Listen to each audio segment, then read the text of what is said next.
मैं जितेंद्र गहलोत, आदर्श विद्या मंदिर विद्यालय, अध्याय 4 परमाणु की संरचना।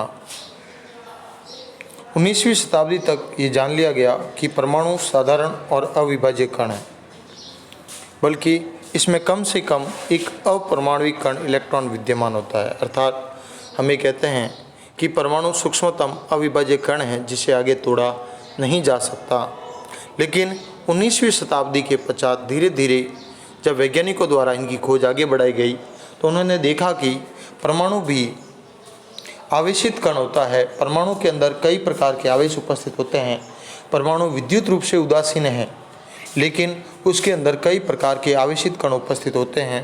इस प्रकार उन्होंने बताया कि इसमें परमाणुओं में कम से कम एक छोटे से छोटा परमाणु अपरमाणविक कण, जो परमाणु में सबसे छोटे कण होते हैं उनमें अपरमाणविक कण कहलाते हैं, जिनमें इलेक्ट्रॉन, प्रोटॉन, न्यूट्रॉन आदि सम्मिलित होते हैं। तो ये कहता है कि इनमें से कम एक इलेक्ट्रॉन भी उसके अंतर्गत सम्मिलित होगा, जिसका पता जे टॉमसन द्वारा लगाया गया।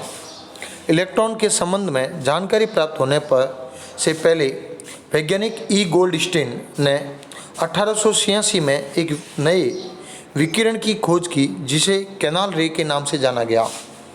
यह किरणें धनावेशित विकिरण थी, जिसके द्वारा अंततः दूसरे अप्रमाणिक कणों की भी खोज हुई। अर्थात सामान्य स्तर पर अपन कहें तो इलेक्ट्रॉन एक ऋणात्मक, वहीं कैनाल रे एक धनात्मक के रूप में भाग में उपस्थित हुआ। इन कणों का आवेश इलेक्ट्रॉन के आवेश के बराबर किंतु विपरीत होता है। इनका द्रव्यमान इलेक्ट्रॉनों की अपेक्षा लगभग 2000 गुना अधिक होता है। एक सामान्य सी संरचना हम सभी जानते हैं कि जैसे एक हाइड्रोजन है, तो हाइड्रोजन के अंदर कम से कम उसकी नाभिक में एक प्रोटॉन अवश्य रूप से उपस्थित होता है। उसी प्रकार जैसे यहाँ एक प्रोटॉन है, एक इलेक्ट्रॉन है, तो एक प्रोटॉन व एक इलेक्ट्रॉन हाइड्रोजन के अंदर उपस्थित होता है, यानी कम से कम उसके अंदर एक इलेक्ट्रॉन उपस्थित जरूर होगा। और इस प्रकार इनका द्रव्यमान इलेक्ट्रॉनों की अपेक्षा लगभग 2000 गुना अधिक होता है। यानी इलेक्ट्रॉन का भार काफ़ी कम होता है, वहीं प्रोटॉन का भार अधिक होता है। इसलिए हम कह सकते हैं कि किसी भी परमाणु का कुल द्रव्यमान सदैव उसके नाभिक में स्थित होता है। उसका द्रव्यमान का जो बैलेंस है उसके नाभिक में होता है। उन्होंने उस नाभिक में उपस्थित कण कैनाल रे को प्रोटॉन नाम दिया। सामान्यतः इलेक्ट्रॉन को E- द्वारा प्रदर्शित किया गया, वहीं प्रोटॉन को P+ के द्वारा, यानी इलेक्ट्रॉन एक ऋणात्मक कण है इसलिए उसे माइनस के द्वारा, वहीं प्रोटॉन एक धनात्मक कण है इसलिए आप उसे प्लस द्वारा प्रदर्शित कर सकते हैं। वहीं प्रोटॉन का द्रव्यमान एक इकाई लिया जाए प्लस में और इसका आवेश +1 माना जाए तो इलेक्ट्रॉन का द्रव्यमान लगभग उसकी तुलना में 6000 गुना कम होता है। अर्थात अपन इसे शून्य मान सकते हैं, नगण्य मान सकते हैं, और तथा इसका आवेश ऋणात्मक में होता है। अतः यदि प्रोटॉन का आवेश +1 है तो ऋणात्मक आवेश -1 अर्थात इलेक्ट्रॉन का आवेश -1 होगा।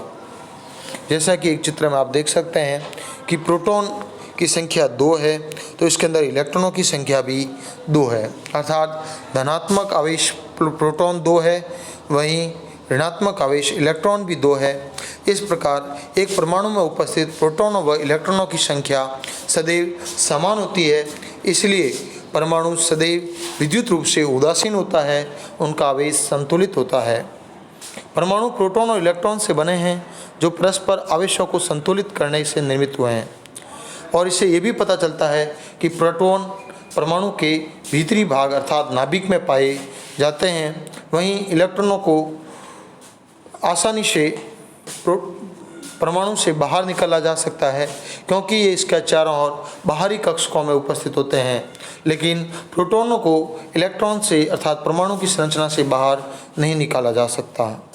लेकिन जब इन प्रयोगों की सर्वप्रथम खोज हुई उस समय जे वैज्ञानिकों द्वारा ई गोल्डस्टीन द्वारा जब इनकी खोज हुई तब परमाणु की संरचना के बारे में किसी को जानकारी नहीं थी।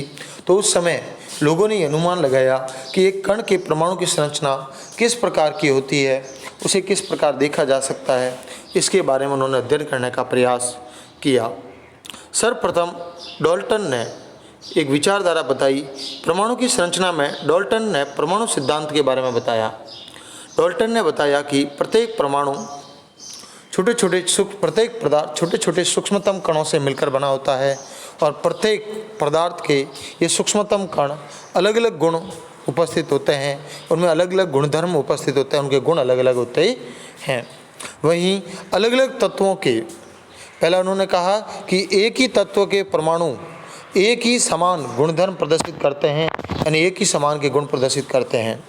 दूसरे स्टेप पर उन्होंने कहा कि अलग अलग पदार्थों के या अलग अलग तत्वों के परमाणु अलग अलग गुणधर्म प्रदर्शित करते हैं, अर्थात दो तत्वों की गुणधर्म में भिन्नता उत्पन्न होती है और परमाणु एक अविभाज्य सूक्ष्मतम कण है और वह विद्युत रूप से सदैव उदासीन होता है।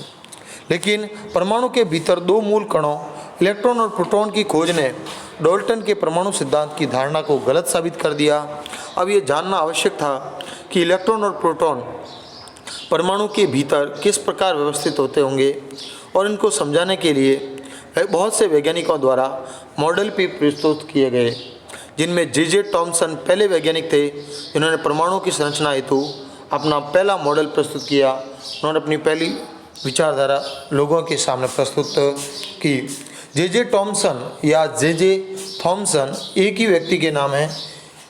अलग अलग पुस्तकों में इन्हें अलग अलग नामों से जानकारी दी गई, लेकिन जे थॉमसन या जे टॉमसन एक ही व्यक्तित्व है, एक ही व्यक्ति है।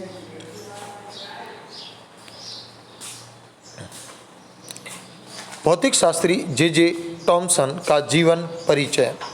ब्रिटिश भौतिक शास्त्री अर्थात ब्रिटेन के फिजिक्स के यह एक प्रायोगिक विज्ञान के ज्ञाता थे जो का नाम जे टॉमसन अर्थात जे थॉमसन, जिनका जन्म 1856 तथा मृत्यु 1940 को हुई, का जन्म 18 दिसंबर 1856 के मैनचेस्टर के किशम हिल क्षेत्र में हुआ।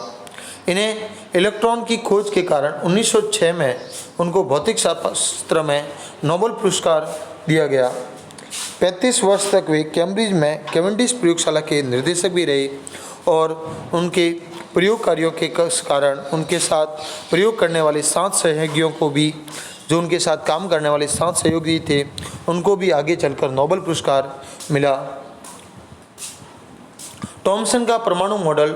टॉमसन ने परमाणु की संरचना से संबंधित एक मॉडल प्रस्तुत किया जिसमें उन्होंने बताया कि परमाणु एक क्रिसमस केक की तरह होता है जिसका बाहरी भाग धनावेशित गोला होता है तथा उसमें उपस्थित जो केक हैं, जो सूखे मेवे हैं, उन्हें आप इलेक्ट्रॉन के रूप में देख सकते हैं। अर्थात जैसे कि अपन कोई वस्तु केक वगैरह लेकर आते हैं तो उनका जो बाहरी आवरण है पूर्ण रूप से जो बना होता है वह धनावेशित भाग मान लिया जाए, लेकिन उसके अंदर जो सूखे मेवे हैं जो डाले जाते हैं उन्हें आप उसमें इलेक्ट्रॉन के भांति के रूप देख सकते हैं। वहीं हम हमारी ओर से देखें तो उन्होंने ये भी कहा कि आप इसे एक तरबूज के उदाहरण के रूप में भी ले सकते हैं। जिस प्रकार परमाणु में धन आवेश तरबूज के खाने वाले लाल भाग की तरफ बिखरा होता है, जबकि इलेक्ट्रॉन में धनावेशित गोले में तरबूज के बीज की भांति फंसे होते हैं। जैसे कि आप यहाँ पे एक तरबूज की आकृति देख सकते हैं। ये जो पूरा जो लाल भाग आप देख रहे हैं ये सभी धनावेशित भाग है। वहीं जैसे इसमें बीज है, यहाँ बीज उपस्थित है, यहाँ बीज उपस्थित है, ये बीज उपस्थित है, तो ये बीज एक इलेक्ट्रॉन है, ये एक ऋणावेशित भाग है। अर्थात उन्होंने कहा कि धनावेशित भाग उसके अंदर पूर्ण रूप से भरा हुआ होता है, वहीं ऋणात्मक भाग इसके कुछ भागों में स्थित होता है, इसके अंदर कुछ रूप में स्थित होता है। टॉमसन ने यह भी प्रस्तावित किया कि परमाणु धनावेशित गोले का बना होता है और इलेक्ट्रॉन उसमें फंसे हुए रहते हैं। उन्होंने कहा कि ऋणात्मक और धनात्मक आवेश का परिणाम सदैव समान होता है, अर्थात धनात्मक व ऋणात्मक परमाणुओं की संख्या सदैव समान होती है। इनकी संख्या बराबर होने के कारण परमाणु सदैव विद्युत रूप से उदासीन होते हैं। यद्यपि टॉमसन के मॉडल से, ये टॉमसन का एक परमाणु मॉडल के रूप में आप देख सकते हैं, जैसे इस प्रकार बाहरी आवरण में जो मध्य जो भी भाग है ये सारा धनात्मक है, वहीं जहाँ पे माइनस के जो संकेत हैं ये उसके इलेक्ट्रॉन के रूप में देखे गए। परमाणु के इस उदासीन होने की व्याख्या को तो सही बताया गया, लेकिन लेकिन कई वैज्ञानिकों द्वारा जब इसके प्रयोग किए गए तो इस मॉडल को पूर्ण रूप से समझाने में यह समर्थ नहीं था। ये मॉडल दूसरे वैज्ञानिकों के प्रयोगों को समझाने में सफल नहीं हुआ। थॉमसन ने परमाणु मॉडल की कमियां या सीमाएं, अर्थात थॉमसन के परमाणु के मॉडल में क्या क्या कमियां थी और उनकी क्या कमियां थी उनको समझने का प्रयास करेंगे। तो थॉमसन के परमाणु मॉडल के आधार पर रदरफोर्ड का अल्फा कण प्रकीर्णन की व्याख्या नहीं की जा सकती। अर्थात रदरफोर्ड ने अपना एक प्रयोग किया जिसके अंतर्गत उन्होंने परमाणु के ऊपर अत्यधिक बमबारी की, लेकिन उसमें अधिकतम कण खाली चले गए। यह उसको व्याख्या करने में सफल नहीं था कि यदि परमाणु पूर्ण रूप से भरा हुआ है तो पूर्ण रूप से उसके परमाणु फैल क्यों नहीं रहे, वो विपरीत टकरा कर पुनः क्यों नहीं आए, उससे होते हुए पार कैसे निकल गए। इस मॉडल के द्वारा ये भी नहीं समझाया जा सका कि धनात्मक आवेश और ऋणात्मक आवेश आपस में किस प्रकार बांधे गए हैं। ये परमाणु के स्थायित्व को नहीं समझा पाया, क्योंकि यदि कोई इलेक्ट्रॉन परमाणु के अंतर्गत स्थित रहता है तो धीरे धीरे वो गति करते हुए उसके नाभिक में जाकर टकरा जाएगा और वह नष्ट हो जाना चाहिए। इस मॉडल में परमाणु के नाभिक के बारे में कोई बात नहीं की गई और वहीं इस मॉडल के द्वारा हाइड्रोजन के स्पेक्ट्रम की व्याख्या नहीं की जा सकी। आज के ग्रह कार्य के रूप में थॉमसन के परमाणु मॉडल की कमियां लिखेंगे। दूसरा, हाइड्रोजन परमाणु का नामांकित चित्र बनाएंगे। तीसरा, गोल्डस्टीन द्वारा खोजी गई विकिरण का क्या नाम था या उसका नाम लिखिए। धन्यवाद।